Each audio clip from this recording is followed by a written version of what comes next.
kejadian pengunduran diri seorang ketua umum Pak Erlangga, menurut hemat saya itu bukan urusan dari Partai Golkar, itu urusan pribadi dia. Tapi ini sama sekali nggak ada perlawanan. Itu kan yang dimaksud bahwa ya sudah, ketua umum tanggung risikomu sendiri. Ya bagaimana kita mau melakukan perlawanan, dia sudah menyatakan mundur. Apa lagi mau dilawan? Bahkan ada yang menyebut Pak Jokowi sebagai calon ketua umum. Seperti apa itu? Buat saya nggak ada masalah selama mengikuti aturan. Partai lain juga mau tuh Pak Jokowi masuk. Kalau itu bagus untuk Golkar, why not? Memang Bahlil sudah melakukan konsolidasi, bertemu dengan itu udah cukup lama, udah berbulan-bulan. Tidakkah dia bukan orang Golkar? Nah, ketua umum Pak Jokowi, sekjen Bahlil. Kalau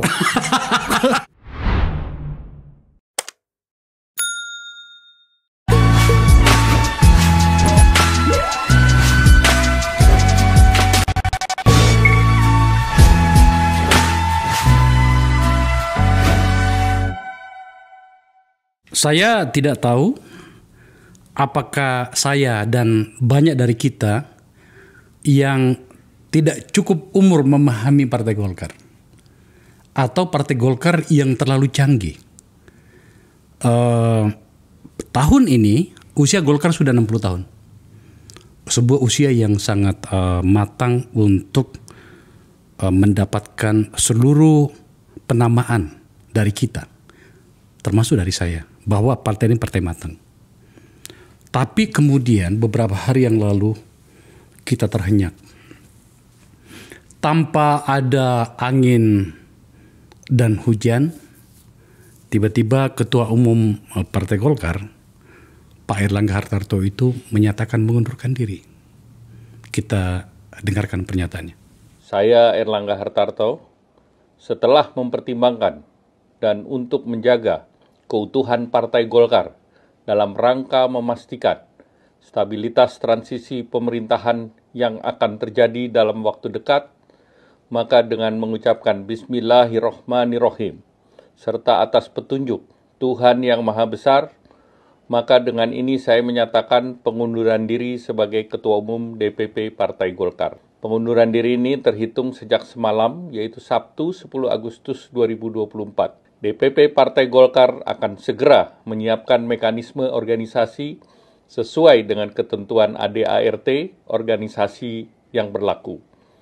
Semua proses ini akan dilakukan dengan damai, tertib, dan dengan menjunjung tinggi marwah Partai Golkar. Kepada seluruh rakyat Indonesia, terima kasih atas dukungan dan kepercayaan selama ini kepada Partai Golkar sebagai pembawa harapan bagi kemajuan bersama. Sebagai pribadi, saya mohon maaf yang sebesar-besarnya atas kekurangan atau kesalahan yang saya lakukan selama ini. Ada 3 poin yang saya tangkap dari pernyataan pengunduran diri Ketua Umum Partai Golkar, Mas Erlangga Hartarto. Yang pertama adalah keutuhan Partai Golkar. Dalam konteks apa? Yang kedua adalah transisi pemerintahan. Tidakkah mereka bagian dari pemenang di mana kemudian pemerintahan yang akan datang mereka ada di sana? Dan yang ketiga yang paling membuat saya bertanya-tanya dan saya yakin semuanya orang adalah menjaga marwah Partai Golkar. Marwah seperti apa yang dijaga hingga kemudian harus seperti ini? Saya agak kesulitan mencari narasumber kali ini. Dan beruntunglah saya mengundang sahabat saya, Pak Melkianus Markus Mekeng, salah satu wakil ketua di DPP Partai Golkar yang juga penasihat dari fraksi Partai Golkar di DPR. Bro, thank you ya. yes, kasih Bang Akbar. Susah, saya harus mengakui itu. Saya susah mendatangkan gitu ya, narasumber gitu kan untuk berbicara soal ini. Tapi itu tadi saya katakan Pak Mekeng, apa masalahnya? Anda partai pemenang kedua, berusia 60 tahun dalam waktu dekat, diisi oleh kader-kader yang mumpuni, tangguh. Tapi kemudian dengan sekali tebas, terpaksa saya harus gunakan kata tebas, tiba-tiba ambruk. Ambruknya memang bukan Golkarnya, memang ketua umumnya. Tapi itu kan, tadi yang saya katakan, marwah partai seperti apa yang mau dijaga? Pak Mekeng? Ya begini, kalau marwah partai itu dijaga oleh seluruh kader partai. Oke. Dan dijaganya itu adalah dengan satu tentunya perilaku daripada kader itu, kedua dengan kerja-kerja yang merupakan doktrin dari Partai Golkar, karya kekaryaan. Itu menjaga marwah. Dan selama ini kita semua kader bekerja keras untuk menjaga marwah itu, sehingga kita bisa menjadi tetap pemenang pemilu nomor urut 2 dengan hanya beda suara, beda kursi 4-6 dengan PDIP. Itu kerja keras dan menjaga marwah kita. Bahwa sekarang tiba-tiba ada kejadian pengunduran diri seorang ketua umum Pak Erlangga. Menurut hemat saya itu bukan urusan dari Partai Golkar, itu urusan pribadi dia. Yang dia sendiri yang harus bisa menjelaskan itu. Kalau partai tetap solid, kita tenang-tenang saja. Saya baru pulang dari NTT, dari Kupang kemarin. Karena saya memberikan pembekalan kepada semua anggota-anggota terpilih yang akan masuk menjadi DPRD kabupaten dan provinsi untuk berperilaku dan menjaga marwah. Itu. Oh, menarik ini. Itu urusan ketua umum sendiri? Ya, urusan ketua umum, bukan urusan partai. Partai tidak melakukan apa-apa. Tapi kan risikonya sekarang diterima oleh Golkar sebagai sebuah institusi, Pak Mekeng. Ya, tidak apa-apa. Itu ketua umum loh, pemimpin tertinggi. Dalam banyak karakter, tidak hanya Pak Golkar ya, dalam banyak karakter partai kita, semua partai saya rasa.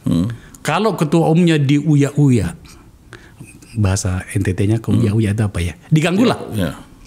Itu kader itu kelihatan sangat-sangat militan, muncul. Sampai ada kalimat-kalimat yang kadang-kadang jadi lucu. Tapi ini sama sekali nggak ada perlawanan. Itu kan yang dimaksud bahwa ya sudah, ketua umum tanggung risikomu sendiri. Ya, bagaimana kita mau melakukan perlawanan, dia sudah menyatakan mundur. Apa lagi mau dilawan? Yang kita lakukan sekarang adalah konsolidasi, bikin partai ini tenang, jangan ada keributan, tetap lakukan kerja-kerja politik seperti yang biasa. Sekarang melakukan proses-proses pilkada, jalan terus. Jadi ngapain kita mesti ributin yang bukan urusan ini? Itu urusan pribadi yang harus dia jelaskan sendiri, bukan partai yang menjelaskan. Karena tiba-tiba juga partai kan kita lagi tidur bangun pagi, loh kok mundur? Ya sudah, kita harus terima. Itulah makanya kita bilang ini partai-partai yang dewasa, partai yang sudah kenyang gitu loh, untuk menghadapi hal-hal yang demikian. Tapi kan ini ketua umum, bro. Iya. Tidakkah ketua umum itu adalah marwah partai juga? Nanti turunannya bahwa dia punya problem personal, ya itu nanti kita lihatlah nantinya. Tetapi kan dia adalah pemimpin tertinggi. Setidaknya ada nada yang berbeda, di mana kemudian kita bisa melihat bahwa oh ya, Partai Golkar adalah partai yang tangguh, benar-benar solid. Kalau begini ceritanya, saya bisa mengatakan bahwa wahai orang-orang yang berpikir untuk masuk ke Partai Golkar, siapa tahu nanti Anda jadi ketua umum, ketika Anda punya masalah, Anda akan ditinggalkan begitu saja. Bisa seperti itu loh, bro. Ini bukan ditinggalkan, dia yang menyampaikan, bukan kita meninggalkan. Partai nggak pernah ada masalah sama ketua umum. Kita nggak pernah ada masalah, atau sehari belakangan masih komunikasi, melakukan konsolidasi, pembicaraan tentang pilkada, masih terus. Kita nggak ada masalah sama ketua umum kita. Sebenarnya masalahnya apa, bro? Ya masalahnya harus dia yang jelasin, karena dia yang tiba-tiba mundur, kita nggak tahu juga. Ya cuma kan tiba-tiba kan pernyataan bahwa pada saat ini saya menyatakan mundur segala macam. Cuma itu. Kita mau tanya ke siapa?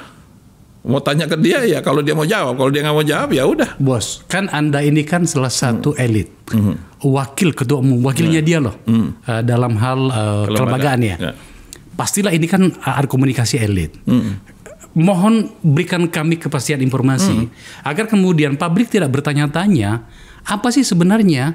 Saya rasa juga publik, terutama mungkin pemilih Partai Golkar, berhak untuk mendapatkan penjelasan. Kan yang kita dengar adalah ada pertemuan-pertemuan pada beberapa atau mungkin malam sebelumnya. Ada bahkan pernyataan bahwa apabila tidak menandatangani pengunduran diri, maka rumahnya akan digeledah dan segala macam. Itu yang kami ingin dapatkan informasinya, Pak Mekeng. Menurut saya kalau tanya informasi ke saya salah tempatnya, karena saya tidak tahu persis. Nggak tahu ya. Cuma dengar-dengar.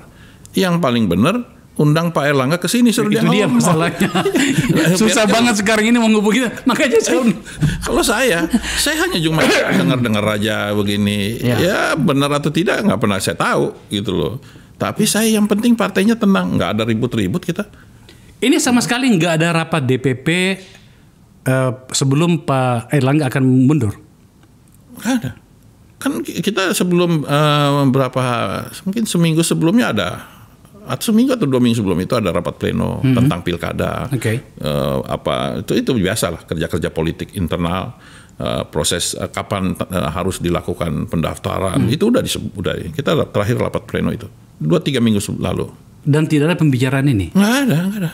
Semua berjalan biasa normal. Itu kemudian wajar orang kalau kemudian mengatakan ini ada apa sih? Setidaknya para pemilih Golkar yang kurang lebih 14 juta kalau nggak salah itu, boleh dong bertanya, saya memilih Anda, wakil-wakil yang kemudian menjadi anggota DPR yang terhormat. Kami pengen tahu, ini kan sebuah organisasi besar. Masa sebuah keputusan besar seperti itu sama sekali nggak ada rapat DPP gitu loh Pak Mekeng. Rapat untuk apa? Mengatakan bahwa oke, saya Erlangga Hartarto, saya menghadapi masalah seperti ini, saya harus mundur untuk menjaga marwah partai. Tidak disampaikan pada saat pengunduran gitu loh. Iya, itu kejadian itu. Terus kita mau buat rapat apa lagi? Ya tadi malam kita rapat, kita terima. Nggak, kita akan bicara pleno nantinya. Ini dulu Pak, supaya karena bagi saya pribadi aneh gitu ya. Sebuah partai yang sangat tangguh, pemenang kedua. Menjadi salah satu motor kemenangan presiden yang belum dilantik, menjadi bagian dari koalisi pemerintahan yang lama. Kok tiba-tiba seperti ini? Pada bagian ini kemudian saya boleh dong bertanya, masa sih nggak ada penghormatan kepada partai ini? Dan kalimat ini ya saya ucapkan dan saya sampaikan kepada siapa saja yang tiba-tiba membuat seperti ini gitu ya. Boleh dong saya berpikir seperti itu Pak Mekeng. Kan orang boleh punya hak juga kan, kalau mau jadi ketua umum atau apapun, kayak misalnya nggak usah wakil ketua umum, tiba-tiba saya bilang saya menyatakan ingin mengundurkan diri, kan boleh, tidak ada yang melarang. Boleh sih boleh Pak, tapi kan lagi-lagi saya berpikir mungkin saya terlalu kagum sama Partai Golkar, mungkin saya begitu hormat dan respect kepada teman-teman yang ada, tapi pada kejadian ini saya tidak melihat sesuatu di mana kemudian Anda semua bertindak sebagai sebuah partai yang kuat dan tangguh. Kenapa begitu gampang dipatahkan? Meskipun memang adalah ketua umum gitu ya. Kan tidak mungkin. Jadi sekarang dia sendiri sudah menyatakan secara resmi di depan publik bahwa saya mundur. Terus kita mempertanyakan kan lucu. Terus kita mau ribut-ribut, ngapain ribut-ribut? Agak ini, kecuali dia belum menyatakan itu dia di publik. Mungkin pada saat dia menyampaikan ke dalam internal partai, mungkin orang akan bertanya kan. Tapi kalau dia sudah nyatakan ke publik bahwa saya tadi malam, kan dia bilang itu, saya menyatakan mundur. Terus kita mau omong apa lagi? Dan itu suruh cabut? Ya nggak mungkin. Dan itu sama sekali nggak ada rapat DPP ya? Nggak ada. Bahwa saya Erlangga saya ulangi lagi gitu ya? Nggak ada ya? Nggak ada. Gimana dong cara Pak Erlangga memimpin partai seperti ini? Ya kalau begini saya balikin situasinya nih. Sebetulnya cara memimpin dia sih bagus, dia pimpin segala macam. Tapi kalau keputusan pribadi kan kita nggak bisa tahu keputusan pribadi. Makanya saya bilang kalau urusan pribadi tanya sama orangnya aja langsung. Saya tidak bisa mewakili dia ngomong alasan apanya. Saya dan banyak orang Pak. Ini selama sejak dari Sabtu ya. Itu subuh malah saya sudah dengarkan itu. Dan kemudian ternyata Sabtu beneran gitu ya. Saya mengulik banyak informasi. Lagi-lagi teman-teman mengatakan begini, seharusnya ini tidak terjadi pada Golkar. Tidak terjadi maksudnya adalah secara internal. Seharusnya teman-teman di internal Golkar jauh lebih, sekali lagi mohon maaf, lebih tangguh menghadapi situasi ini secara organisasional. Yang kedua, kepada pihak yang mengkondisikan ini, kita juga tidak boleh menganggap ini ruang hampa loh Pak Mekeng. Pikiran publik juga berputar ya, berpendar bahwa jangan perlakukan partai ini seperti ini. Mungkin barangkali Erlangga seorang target yang lemah dan bisa dipatahkan, tetapi kan ini menyangkut dengan puluhan juta orang yang ada di situ. Itu yang pikiran publik Pak Mekeng. Bisa nggak kami mendapatkan penjelasan soal ini? Makanya saya bilang kita udah 60 tahun. Pak Harto aja bisa begitu. Waktu zaman 98 kan lebih berat. Tapi kan Golkar hadapin. Kan pergantian pemimpinan Pak Harto, habis itu Golkarnya pun berganti, segala macam itu kan dilalui. Dan rakyat tahu, oh akhirnya begini. Sama, cuma kalau menurut saya ini kadarnya nggak terlalu berat. Karena hanya seorang ketua umum saja. Ketua umum aja. Ya karena dia sendiri yang menyampaikan untuk menyatakan mundur. Kalau alasan-alasan apanya, mesti tanya ke dia langsung. Tapi kalau kita sekarang pengurus partai harus menyelamatkan partai ini. Dan saya bersyukur tidak terjadi gonjang-ganjing. Di bawah tenang, di daerah-daerah pun tenang. Saya katakan kemarin saya pulang dari Kupang, saya bilang katakan tidak ada apa-apa sama Partai Golkar. Waktu terjadi dualisme, itu lebih parah. Itu lebih parah. Ini mah nggak ada apa-apanya. Itu loh. Cuma tinggal sebentar lagi minggu depan kita munas, jadi udah. Ya. Baru apa udah Golkar udah. Saya belum. Apa yang pusing-pusing? Saya belum sampai ke situ. Yeah. Saya masih mencoba untuk memediasi pikiran publik ya. Kenapa partai yang mereka kagumi ini dan saya kagumi itu kemudian bisa semudah ini? Ya mohon maaf, saya gunakan kata ditebas tadi itu. Kalau begitu menjadi wajar juga nantinya kalau kemudian tiba-tiba ada gugatan dari salah satu kader atau dua kader yang meminta Pak Airlangga Hartarto dipecat dari Golkar. Kalau pecat dari Golkar kan harus ada alasan. Alasannya adalah dia ketua umum memperlakukan partai sebagai private property dan kemudian tidak ada keputusan organisasi, tiba-tiba dia mundur dan dampaknya kepada partai. Kader boleh dong merasa dirugikan dengan itu. Tapi kan dia tadi bilang demi keutuhan partai, demi menjaga marwah. Iya, keutuhan partai adalah jangan berada di situ ketika Anda sudah membuat partai menjadi tidak nyaman, tanda petik ya. Enggak, kita nyaman. Enggak ada yang nggak nyaman. Apanya nggak nyaman? Orang kita tadi malam rapat santai-santai aja nyaman, ketawa. Nggak ada ini. Gitu. Singkat cerita, dari poin pertama dari pembicaraan saya dengan Pak Bekeng ini adalah tanggung jawab Pak Airlangga sendiri. Ya. Dan tanggung jawab dia. Partai tidak ada urusan dengan itu. Tidak ada. Sekarang kita melakukan proses organisasi, pilih ketua umum yang baru, melakukan persiapan pilkada dan lain-lain, dan jalan.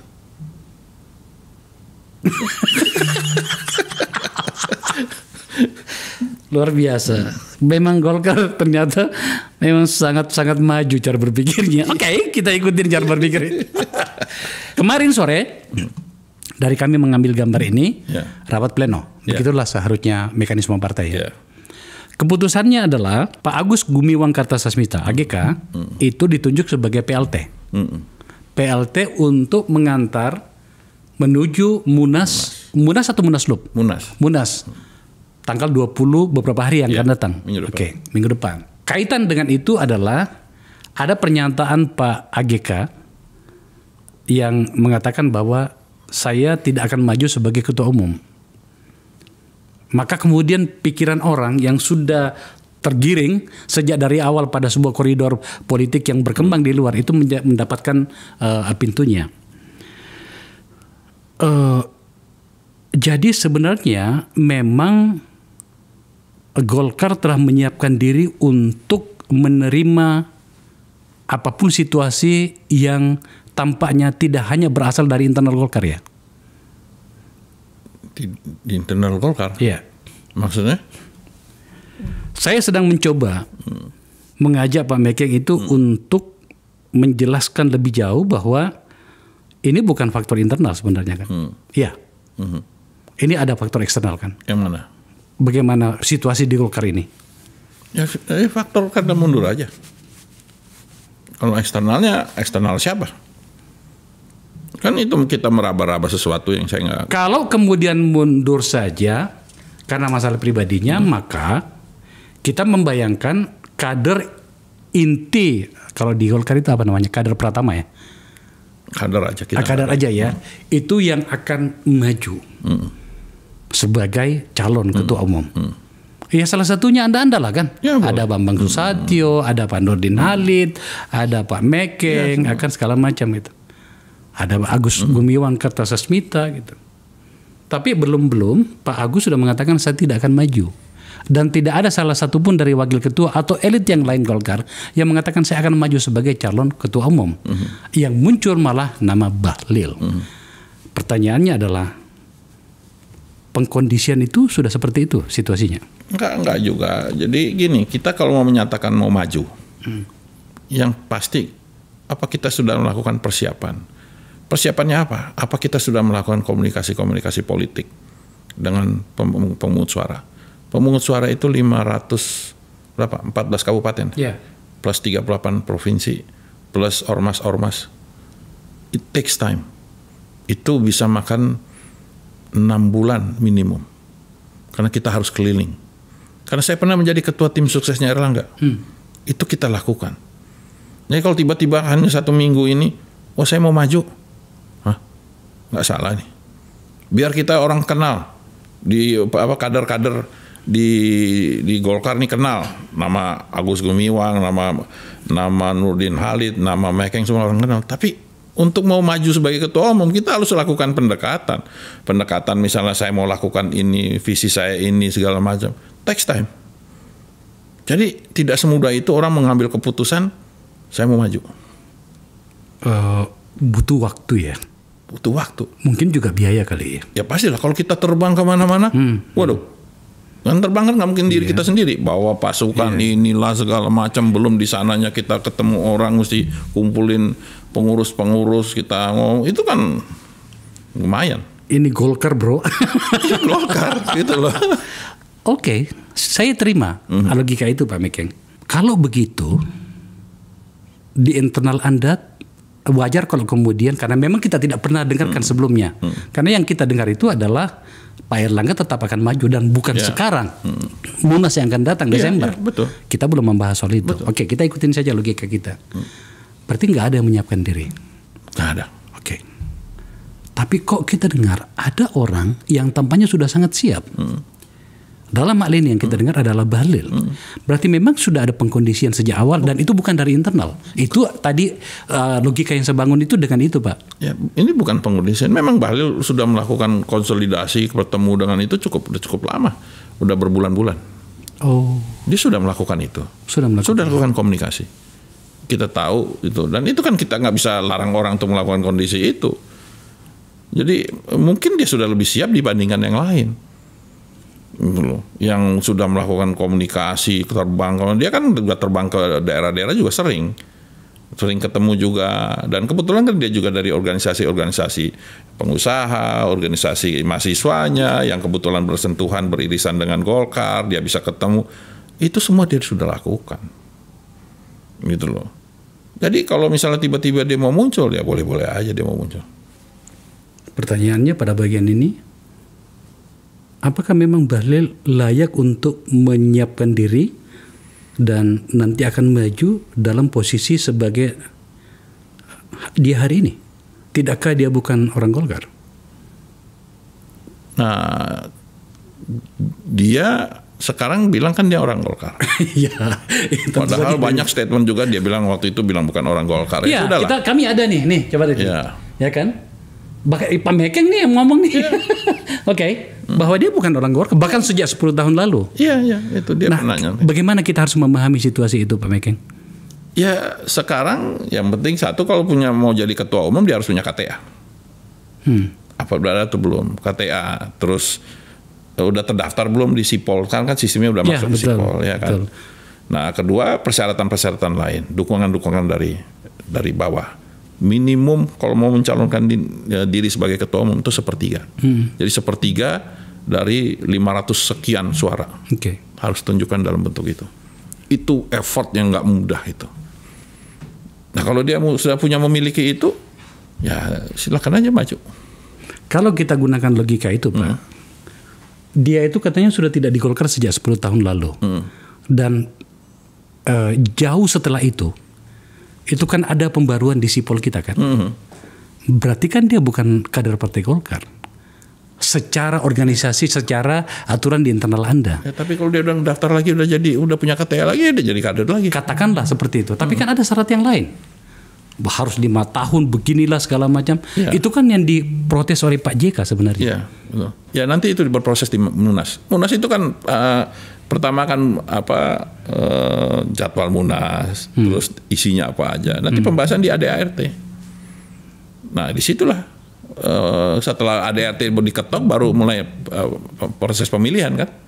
Dan terbuka peluang untuk mengubah anggaran dasar. Ya sangat lah. Ini kan bukan kitab suci yang kita nggak boleh kita robah.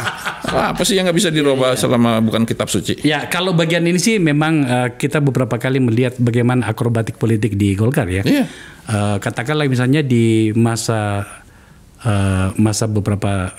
Pak Erlangga malah ya. Kewenangan Dewan Pembina itu dipretelin oleh Pak Erlangga kan. Iya. Dulu powerful ya. Iya. Di masanya Pak Erlangga ya Munas yang lalu 2019 dicopot. Ya itu that's politik, itulah dinamika politik di dan termasuk nantinya mengembalikan lagi kewenangan dari Dewan Pembina itu. Bisa dikembalikan lagi, bisa dirubah yang persyaratan-persyaratan. Ini ngikutin dinamika ini aja, situasi. Dan itu tidak ada yang salah. Nggak mungkin baku dong ini kalau misalnya dibuat 20 tahun yang lalu harus itu aja, sementara pemikiran orang sudah berkembang, situasi sudah berkembang, kebutuhan dari partai juga sudah berkembang. Kan kita harus realistis. Saya akan bicara soal itu di bagian akhir, Pak. Kita kembali pada potensi untuk melakukan penyesuaian. Kalau saya katakan perubahan, nanti ada yang tersinggung nantinya kan. Penyesuaian saja gitu kan. Anggaran dasar akan dirubah, maka terbuka peluang orang yang tidak menyiapkan diri dan tidak terbaca di internal untuk menjadi ketua umum bisa masuk. Meskipun ternyata dia menyiapkan diri di luar dan itu tidak terbaca. Katakanlah Bahlil. Termasuk di dalamnya perubahan tentang kewenangan-kewenangan kelembagaan di dalam DPP. Bisa. Dewan Pembina misalnya. Bisa. Jadi kemudian ada pintu orang untuk mengiyakan dan membenarkan bahwa memang ternyata Golkar itu diokupasi dari pihak luar. Karena kita dengar katanya Pak Jokowi yang akan menjadi ketua Dewan Pembina. Kalau kemudian dirubah kewenangannya dan otoritasnya Dewan Pembina seperti dulu menjadi powerful. Ketemu barang itu. Apa pernyataan dari Pak Mekeng? Enggak ada yang salah. Partai ini kan partai terbuka. Oke. Dan jangankan ini, partai lain juga mau tuh Pak Jokowi masuk. Mau ya. Banyak yang mau. Kita harus akui dia punya elektoral masih tinggi. Dia punya pengikut masih tinggi. Kalau itu bagus untuk Golkar, why not? Kan nggak bisa kita ini juga selama aturan-aturannya itu membackup tentang masuknya beliau. Gitu. Kalau buat saya, ini partai terbuka kok. Kalau udah nyatakan partai terbuka, ya jangan ditutup. Ini nggak boleh masuk ini nggak boleh. Ya enggak dong. Silakan saja. Apalagi beliau mantan presiden 2 periode, punya elektoral yang tinggi, ya itu bisa Golkar nanti berikut nomor 1 dan di kursinya bisa balik lagi kayak Demokrat dulu 148 kursi. Bisa saja. Bisa terjadi. Gitu loh. Kenapa kita mesti ini? Kan yang penting partai politik ini bukan cuma pengurusnya, karya dia di masyarakat. Nah kalau punya partai punya banyak anggota fraksi, terus fraksinya berkarya di parlemen dengan pemerintah, membangun, dia punya daerah pemilihan masing-masing. Kan sumpah kita di DPR kan Bang Akbar dulu kita sama-sama sumpah kita adalah memperjuangkan daerah pemilihan. Jadi kita harus pikir lebih ke arah yang lebih ke situ gitu. Jangan kita melihat orang per orang gitu loh. Nggak masalah gitu loh. Selama itu membawa keuntungan buat partai politik, buat partai Golkar. Jadi jangan kita langsung menutup diri, harus orang yang ini, nggak perlu. Gitu. Kalau saya mah terbuka aja. Terbuka ya? Terbuka. Pada situasi yang sama, menjadi agak problem mungkin bagi Pak Jokowi sebab dia masih PDIP loh. Dia belum pernah kita mendengar dia keluar mundur dari PDIP dan juga belum pernah dipecat atau pernyataan keluar atau dikeluarkan dari PDIP. Kan secara undang-undang kalau udah punya kartu baru kan udah otomatis gugur. Ngapain kita pusing? Kalau dia udah terima KTA. Jadi ada aturannya ya. Jadi kalau misalnya saya dari partai A punya KTA. Kemudian tiba-tiba saya menerima dari KTA dari partai lain, automatically gugur ya. Makanya masuk sipol kan. Nggak boleh double KTA. Oke. Gitu. Nggak perlu pusing kita mesti udah harus udah ada KTA baru ya udah. Oke. Jadi fix ya Pak Jokowi akan di Golkar nanti. Ya kalau fixnya saya nggak tahu, tapi itu kan beredar di masyarakat. Dan buat saya it's okay, itu positif buat Partai Golkar, gitu loh. Bisa membesarkan partai ya. Menurut saya bisa, karena partai itu bisa besar kan karena elektoral. Ada partai yang rekrutnya artis saja, betul kan? Iya. Ada partai yang dia rekrut tokoh aja, ya, why not? Kalau tiba-tiba Pak Jokowi mau masuk Partai Golkar, ya udah, satu orang bisa bawa puluhan juta suara, apa nggak kita senang tuh Golkar? Kita masih dalam fase pembicaraan tentang orang ya Pak Mekeng. Betul-betul informasi yang berkelindan itu sangat liar. Saya sungguh berterima kasih Pak Mekeng datang ke sini untuk menjelaskan ke kita, dan saya harus bertanya seperti ini, maafkan saya, ya kan gitu ya. Salah satunya adalah Pak Jokowi harus mendapatkan Partai Golkar. Itu yang kita dengar. Oke. Kalau dalam posisi sebagai ketua Dewan Pembina, maka kewenangannya harus kembali seperti yang dulu. Di mana Dewan Pembina itu punya powerful ya. Dulu ya. Iya, salah satu kewenangannya itu adalah menunjuk ke calon presiden ya. Bukan dia yang nunjuk. Iya. Ketua umum harus berkonsultasi dan mengambil keputusan bersama-sama. Jadi ketua umum nggak bisa sendiri, ketua Dewan Pembina nggak bisa sendiri. Ya itulah salah satu bentuk powerful. Beda yang zaman dulu Orde Baru, ketua Dewan Pembina yang memutuskan. Iya. Dan itu dipotong oleh Pak Erlangga. Dibikin nggak ada. Iya. Ya akhirnya ya susah juga ya mendapatkan pembelaan dari Dewan Pembina sekarang ini. Iya.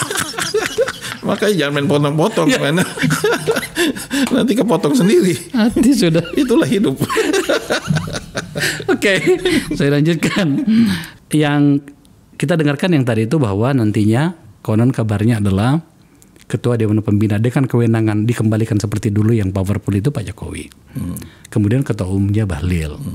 Kemudian Wakil Ketua Umumnya itu adalah AGK. Ketua hariannya ada disebut-sebut namanya Mas Bambang Satyo. Sekjennya nggak tahu siapa dia. Seperti itu kah Kerengan?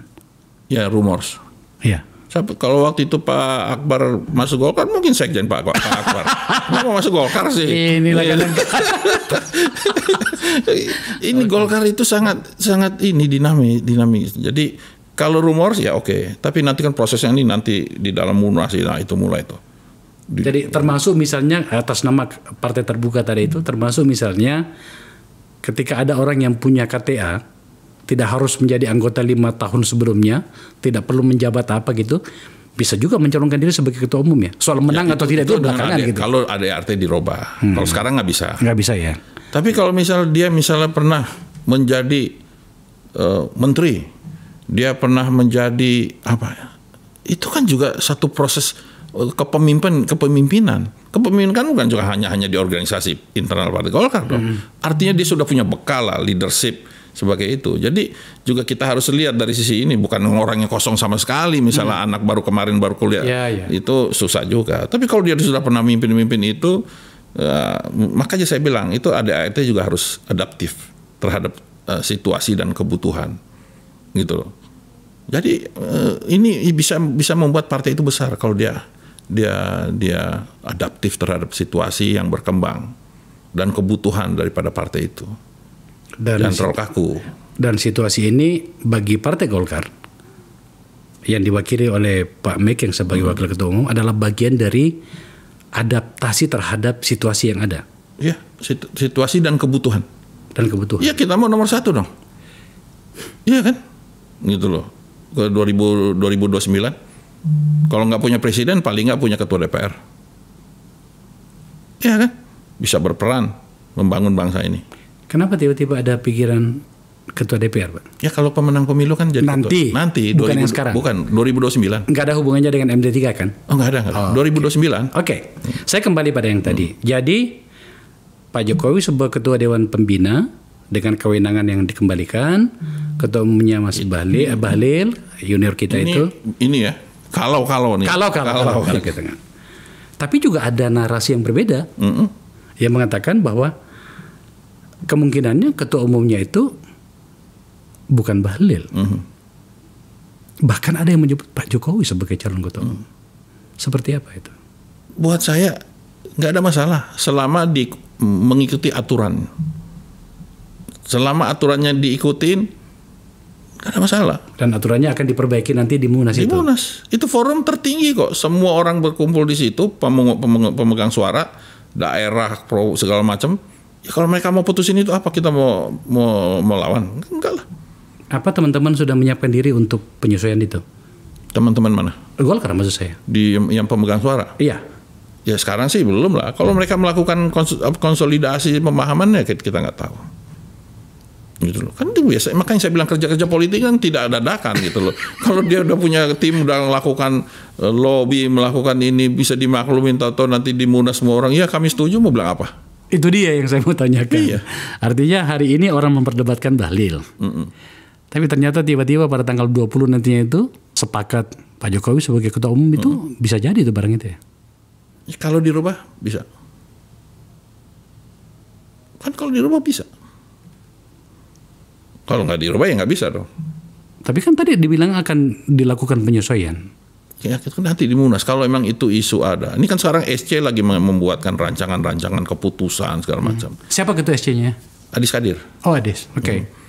Sedang berancang. Kalau ada isu itu diangkat di dalam rancangan pembahasan dalam komisi-komisi, ya bisa terjadi. Gitu. Ketua umum Pak Jokowi, Sekjen Bahlil. Kalau ADRT-nya dirubah. Yeah. Kalau nggak dirubah ya nggak bisa. Ada juga yang kita dengar bahwa Ketua Dewan Pembina Pak Jokowi, ketua umumnya itu adalah Mas Gibran. Aduh. Ada juga. Ada juga. Makanya sebenarnya itu. Ini orang buat ini aja nih. Loh, Pak Mekeng. Publik dibuat menjadi bertanya-tanya dan membuat cerita sendiri. Itulah pentingnya keterbukaan informasi. Kan Partai Golkar partai terbuka. Iya. Jelaskan kepada kita bagaimana kita harus memahami tindakan dan sepak terjang atau langkah-langkah politiknya teman-teman di Golkar itu. Terlalu ekstrim. Terlalu ekstrim lah. Jadi yang tidak ekstrim yang mana? Ya kalau Pak Jokowi jadi Dewan Pembina, terus ketua umumnya siapa bisa, atau Pak Jokowi jadi ketua umum Dewan Pembina itu bisa, selama ada ART dirubah. Iya, lagi-lagi kan tadi ya kalau soal anggaran dasar kan sudah clear kan tadi. Seolah-olah saya bilang udah pasti loh. Ya. Nah ini kan ini tidak ada yang dipotong bro. Oh iya nggak apa-apa, makanya saya omong aja. Makanya nggak ada yang dipotong bro. Iya, namanya unsensor. Tidak ada yang dipotong gitu kan. Itu tadi yang saya katakan bahwa apa ya? Jangan tolong teman-teman Golkar jangan diterjemahkan berbeda sikap dari publik ini. Ini adalah bentuk dari sayang loh. Ini adalah bentuk dari respect loh. Makanya orang pengen bertanya. Kalau tidak dibicarakan berarti kan orang tidak peduli dengan Golkar. Kan begitu kan? Betul. Nah, bagus buat Golkar. Makanya saya kembali ke pertanyaan awalnya. Ketua umumnya Pak Jokowi, sekjennya Bahlil, Dewan Pembinanya Pak Luhut. Selama pokoknya yang pertama ADRT sudah dirubah ya. Dalam proses di Munas ikut. Terus nanti proses pemilihan, ya itu kan mereka sendiri yang menentukan calon-calonnya siapa. Ya kan saya bilang kan nggak semua orang istilahnya kalau menurut saya istilah saya bajunya itu pas. Iya. Itu kan mesti tahu diri juga gitu loh. Kesimpulannya adalah siapapun nama-nama yang kita bicarakan ini adalah itu tergantung pada bagaimana penyesuaian anggaran dasar pada Munas tanggal 20 Agustus nantinya. Kan 20 pagi Rapimnas, malam buka Munas. Malam buka Munas. Keputusan malam itu juga. Bisa besok malam ini bisa besok kan bisa sampai besok. Peserta-peserta sudah sudah terkondisikan ya. Maksudnya kondisi udah dikasih tahu. Mungkin sudah di Jakarta bahkan. Bisa. Biasanya 2-3 hari sebelumnya udah Jakarta. Iya. Nah itu dia. Oke. Kita tampaknya sudah semakin jelas barang ini ya bahwa atas nama partai modern, partai terbuka, maka Golkar telah menyiapkan diri dan bisa beradaptasi dengan perubahan se-ekstrim apapun yang terjadi gitu ya. Ya nggak apa-apa. Selama itu dikehendaki oleh peserta Munas, pemegang suara, nggak masalah. Ini dalam rangka tujuan menjadi nomor 1 nantinya. Iyalah. Itu harus begitu ya. Iyalah. Kita bersyukur sekarang nomor 2. Pada akhirnya kemudian kita akan tiba pada sedikit agak rumit bahasanya Pak Mekeng. Lalu ekstensi partai di mana kemudian terlepas soal keterbukaan itu tadi ya, di mana kemudian harus ada mekanisme di dalamnya. Ada terutama sekali kalau partai politik karena kaderisasi ya. Saya membayangkan orang seperti Pak Mekeng, orang seperti Mas Bambang, orang seperti siapa orang-orang hebat, Pak Luhut, yang memang sejak dari awal di Partai Golkar itu kan akan sangat paripurna kalau kemudian maju sebagai ketua umum. Nah ini ada orang yang sedang kita bicarakan ini kan cuma kalau ini tiba-tiba mendapat karpet merah. Saya agak sulit menemukan relasi yang cukup intelek, cukup elegan untuk menghubungkan situasi ini, Pak Mekeng. Karena bagi saya pribadi, Golkar sudah terlalu matang, terlalu tua untuk menerima sebuah perubahan yang kali ini, kata orang dan saya setuju, tidak cukup penjelasan yang logik untuk itu. Saya rasa nggak susah. Karena apa? Mimpin sebuah negara itu jauh lebih rumit daripada mimpin sebuah partai. Partai ini kan salah satu pilar demokrasi. Salah satu bagian di dalam negara ini. Dia sudah terlatih. Dia tidak hanya mikirin politik, dia harus mikirin budaya, dia harus mikirin ekonomi, sekarang dia sudah terlatih. Jangan kita samakan dengan orang yang baru masuk, anak baru tamat kuliah, ya dia harus melalui proses itu karena dia belum matang. Makanya ada kaderisasi di internal partai, ada sekolah politiknya segala macam. Itu buat yang muda-muda. Kalau udah jadi presiden, apalagi yang dia belum bisa gitu loh. Apa yang dia nggak bisa? Dia udah memimpin seluruh departemen. Bisa iya, bisa tidak loh Pak Mekeng. Apa sih kan jadi ketua umum itu kan leadership. Leadership iya, tetapi kan ada nilai di dalamnya. Nilai apa? Nasionalisme. Macam-macam. Ideologi. Apalagi? Itu kan yang membedakan organisasi lain dengan partai politik. Ada visi misi di dalamnya, ada kejuangan di dalamnya, ada hal yang tidak terbaca secara telanjang di depan mata bernama nilai dan etika dan segala macam. Tidakkah itu yang kita perdebatkan selama ini Pak Mekeng? Kalau Golkar cuma satu doktrinnya, karya kekaryaan. Masa ya, caranya? Boleh punya ideologi terlalu gini nggak berkarya, nggak eksis di partai. Gitu ya? Oh iya, banyak kan partai yang fokusnya ideologi aja. Nggak lewat elektoral tuh. Golkar kenapa bisa? Udah ditempa badai ini, bukan badai ya ini lagi, badai besar tuh tahun 98. Hampir dibubarkan malah. Hampir dibubarin. Oke. Tapi dia tetap ini. Karena apa? Dia berkarya. Ya udah cukup kalau udah pemahaman doktrin karya kekaryaan dia pemahaman, berarti pada saat you memimpin ini partai, you harus berpikir bagaimana partai ini eksis di dalam proses pembangunan. Apalagi dia pernah bekas presiden, dia udah ngerti mau ngomong apa. Kalau kita bedakan sama anak yang baru tamat kuliah masuk itu, dia harus melalui proses sama kayak saya. Saya masuk partai politik di Golkar itu pada saat saya umur 30-an. Kagak ngerti apa-apa ini partai ini.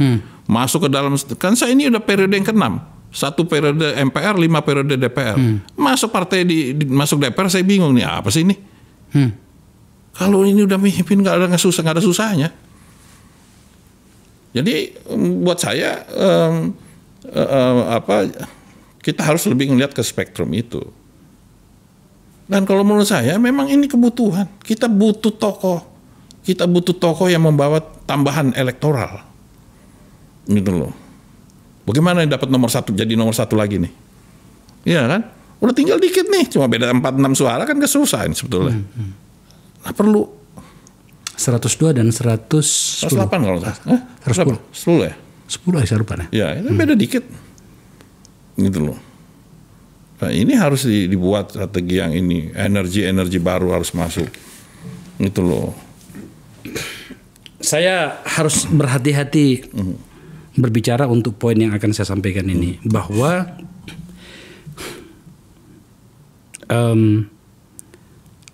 masuknya kelak kalau masuk Kalau kita tunggu tanggal 20. Kalau iya, Pak Jokowi dan linknya ke Partai Golkar itu adalah bagian dari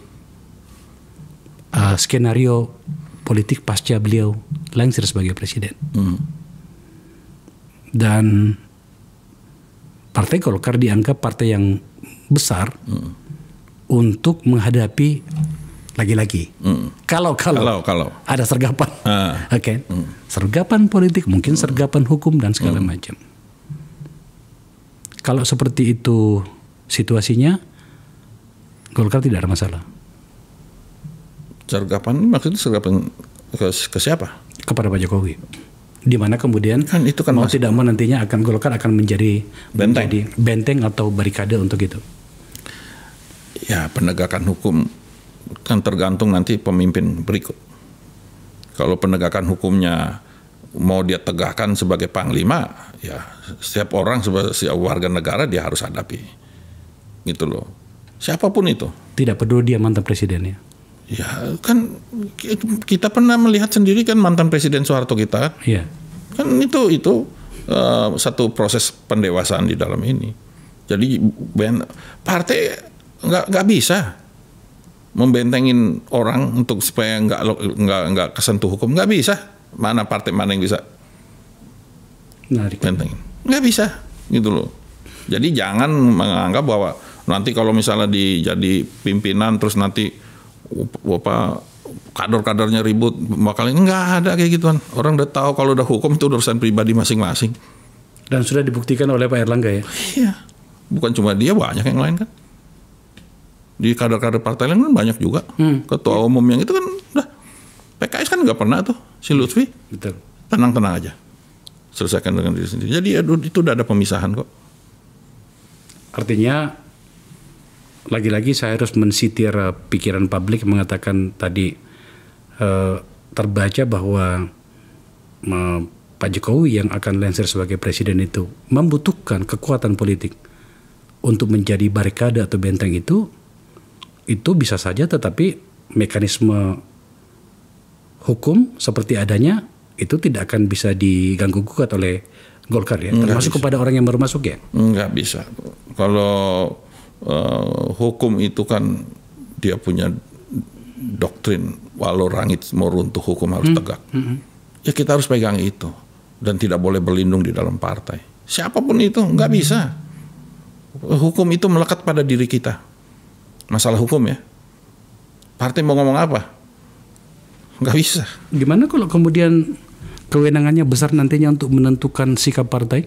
Katakanlah sebagai ketua umum atau sebagai ketua dewan pembina yang mendapatkan kewenangan besar lagi, dan kemudian dia bawa partai dalam sikap-sikap untuk membentengi dirinya, itu seperti apa Pak Mekeng? Bagaimana? Mau surut, mau teriak siapa? Mau teriak siapa? Komisi 3 anggotanya. Ya memalukan kan. Emangnya di Komisi 3 cuma isinya Golkar? Ya. Ya nggak mungkin lah. Nggak bisa. Nggak bisa kita. Itu nggak bisa dia gunakan untuk itu, nggak bisa. Itu. Siapapun itu, siapapun yang mau jadi ini, pokoknya jangan kita berpikir bahwa kita ini politisi ini untouchable. Kita ini rakyat biasa. Cuma aja punya kewenangan di DPR, punya legislatif itu aja. Tapi kalau soal hukum, we are the same. Itu harus dipahami, gitu loh. Jadi jangan berharap nanti kador-kador suruh ini, enggak lah. Ini bukan negara barbarian. Ini negara udah terstruktur demokrasinya, dia punya sistem politiknya, sistem hukumnya, nggak bisa. Partai-partai tidak bisa diarahkan untuk aneh-aneh. Nggak bisa. Termasuk untuk itu tadi. Ya, kan kita udah lihat semua nih, petinggi-petinggi partai semua masuk semua. Pokoknya hati-hati aja, gitu loh. Jadi tampaknya memang untuk tanggal 20 Agustus nantinya itu sudah running semuanya dan sudah siap ya? Ini sedang persiapan sekarang. Panitia penyelenggara, OC, SC, semua sedang menyiapkan. OC-nya siapa? Sari Yuliati. Iya, Sari Yuliati. OC-nya Sari. SC-nya Adis. SC Adis. Oke. Wakil SC? Oh, saya nggak tahu. Okay. Baru cuma itu aja. Akan sekarang adalah ketua PLT-nya adalah Pak Agus Gumiwang sampai pada tanggal 20. Sampai tanggal 20. Minggu depan. Ya. Akan ada pengurus baru. Ya.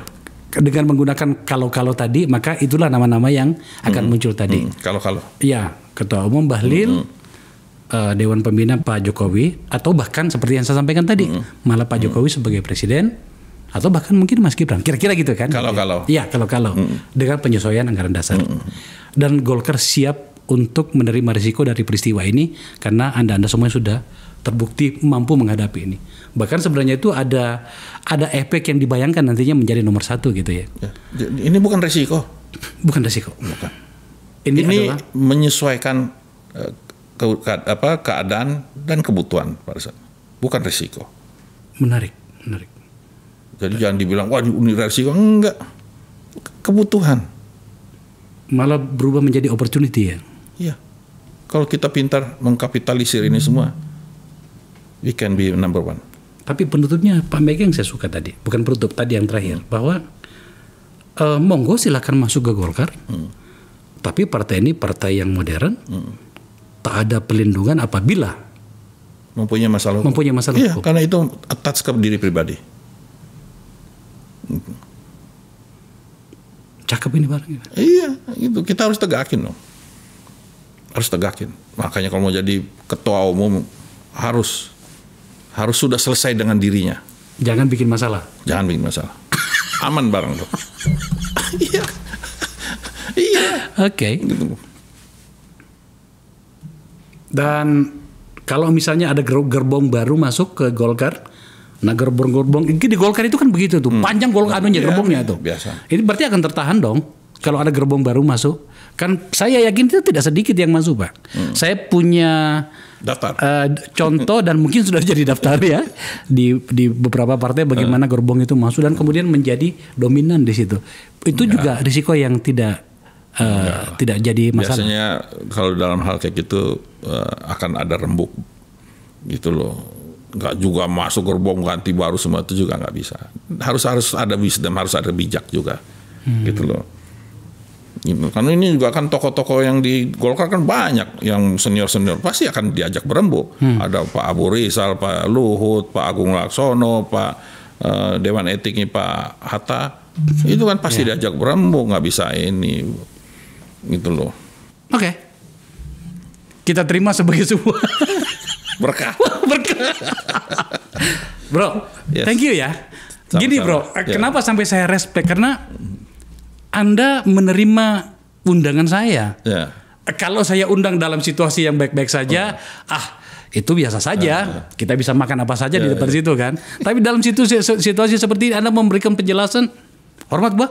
Makasih, kan? karena saya nggak ada beban dan saya berpikir untuk Golkar ke depan. Karena kalau saya pun nanti sudah tidak lagi di Golkar, saya harus meninggalkan legacy yang baik buat ini anak-anak muda yang akan mau masuk Golkar. Banyak anak muda yang sudah mau masuk dan mereka senang, itu yang kita harus siapkan. Dan pasti mungkin 10 tahun lagi juga pasti berubah ini.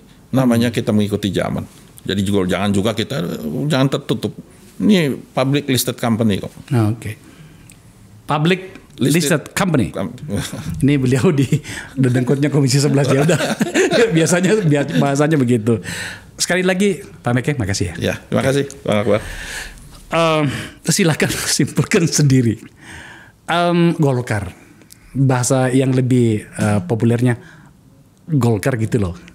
Mereka tentu saja selalu punya cara untuk keluar dari kesulitan. Tetapi tadi bahasanya Pak Meke mengatakan no. Ini bukan risiko kok. Ini sebuah opportunity kalau kita bisa mengelolanya dengan baik. Tapi ada beberapa poin tadi yang bisa kita lihat dan dengarkan. Soal apakah betul-betul itu terjadi, berikut dengan seluruh kaitannya ke depannya nantinya, termasuk yang terakhir, soal monggo silakan masuk ke sini, tapi kalau ada apa-apa urusanmu sendiri, itu juga perlu kita pertimbangkan. Dengan seluruh kelindahan informasi menyangkut dengan tautan-tautan politik dari peristiwa ini. Itulah gunanya kita saling bercakap-cakap. Terima kasih telah menyaksikan percakapan ini.